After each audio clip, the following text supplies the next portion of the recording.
Mesdames et messieurs, ici votre chef de cabine. Nous arrivons à Bora Bora. La température extérieure est de 32 degrés.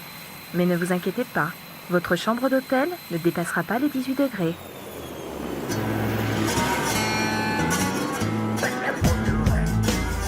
Bienvenue dans un paradis climatisé, où les saisons n'existent pas. Les vacanciers du monde entier défilent ici dans le luxe de ces hôtels à perte de vue. Ces touristes sont au cœur d'une belle photo, certes, mais la plupart ignorent que leur confort dépend de groupes électrogènes qui tournent jour et nuit. Prenez par exemple l'un de ces hôtels qui compte une petite centaine de villas sur pilotis. Eh bien, tenez-vous bien, il faut compter par an plus de 3,5 millions de litres de fioul pour rafraîchir les lieux. En Polynésie française, l'air climatisé représente environ 60% de la consommation en électricité. Alors, depuis quelques années, des scientifiques sont à la recherche d'un système de climatisation alternatif, afin de limiter la consommation de fioul et la production de gaz à effet de serre. Nous sommes sur le lagon de la presqu'île de Tahiti avec Bruno Garnier, un ancien chercheur de l'Ifremer. Vous voyez, là, c'est juste là devant la fosse passe. Et en fait, le tuyau passera à l'intérieur de cette fosse passe avant d'arriver sur le tombant.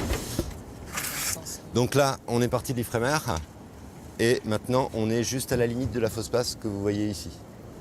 Tu as de l'eau chaude douce en surface qui est envoyée dans cette conduite orange pour être refroidie à l'intérieur de cet échangeur thermique. Ici, tu es à 6 degrés. L'eau va se refroidir au contact du milieu extérieur et ensuite, elle va remonter fraîche pour pouvoir être utilisée à la fois dans la clim ou dans certains processus d'aquaculture ou même pour assister les machines frigorifiques.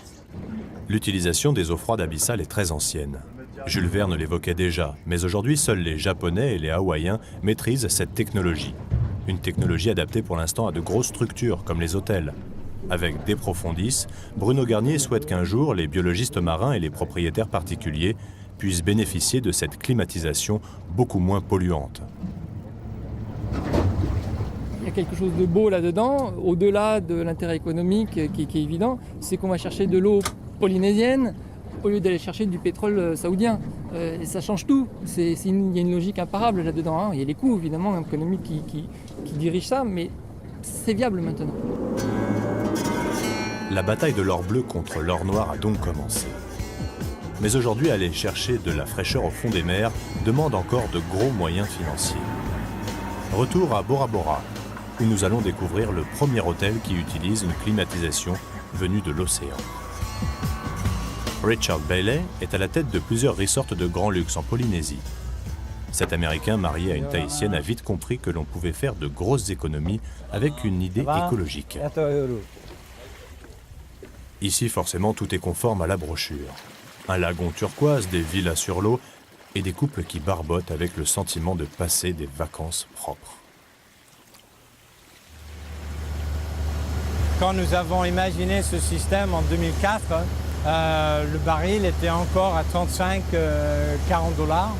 $. Et déjà à l'époque, nous avons estimé que compte tenu du coût du kilowattheure ici en Polynésie, que rechercher ce genre d'énergie renouvelable alternative présentait un intérêt économique. Inutile de dire qu'aujourd'hui, c'est beaucoup plus intéressant.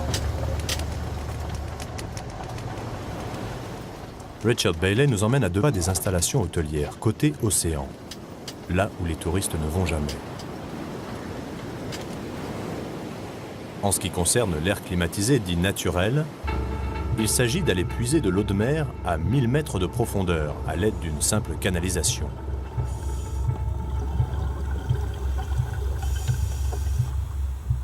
Cette eau glacée est ensuite pompée vers la surface afin de rafraîchir un réseau classique d'air climatisé. Il n'est donc plus nécessaire de brûler des tonnes de fioul pour refroidir l'eau. L'hôtel de Bora Bora réalise ainsi plus de 70% d'économies en électricité destinées à la climatisation.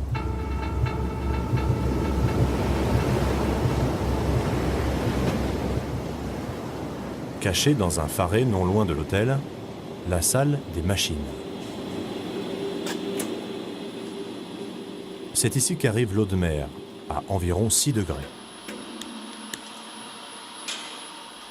Une fois en contact avec des plaques de titane, cette eau des profondeurs refroidit un circuit d'eau douce, aussitôt renvoyé vers les chambres ou les restaurants. Étrangement, une photo trône derrière tous ces tuyaux. Celle de Marlon Brando, dont la famille est toujours propriétaire d'un atoll polynésien. Marlon Brando, grâce aux découvertes d'un scientifique hawaïen, est en quelque sorte à l'origine de ce système peu gourmand en électricité et donc en fuel.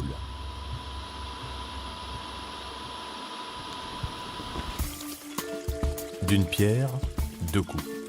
C'est ainsi que l'on pourrait résumer la pensée de Richard Bailey, notre businessman écolo. Non seulement il vend à ses clients un hôtel un peu plus propre, mais en plus, il leur garantit que cette eau puisée dans les profondeurs est bénéfique pour la santé. L'argument marketing est parfait. Cette eau de mer glaciale vaut de l'or.